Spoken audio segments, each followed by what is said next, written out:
முருங்கைக்கீரை பொரியல்.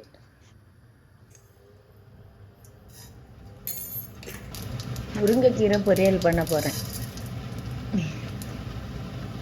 கொஞ்சம் எண்ணெய் விட்டுட்டு கொஞ்சம் கடுகு, கொஞ்சம் உளுந்தம்பருப்பு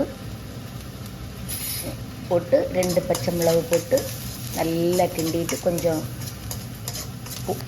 பெரிய வெங்காயமும் சின்ன வெங்காயமும் ஒரு கைப்பிடி போட்டு நல்லா வதக்கிட்டு, நல்லா எல்லாத்தையும் போட்டு நல்லா வதக்கிட்டு, முருங்கைக்கீரையும் தட்டி நல்லா வதக்கிட்டு, கொஞ்சம் லேசாக உப்பு பொடி போட்டு கிண்டிட்டு 2 முட்டையை உடச்சி விட்டு அதையும் நல்லா அந்த தனியாக அப்படி ஒதுக்கி வச்சுட்டு, இந்த முட்டையை போட்டு ஒரு வரட்டிட்டு இந்த முருங்கைக்கீரையை அதில் ஆட் பண்ணி நல்லா கிண்டி நல்லா சூப்பராட்டு பொடுன்னு கிண்டி செம்மையாக எடுத்துடணும். செம்ம டேஸ்ட்டாக இருக்கும். அப்படி ஒருக்கா செஞ்சு இதான் முட்டை போட்டு முருங்கைக்கீரை பொரியல்.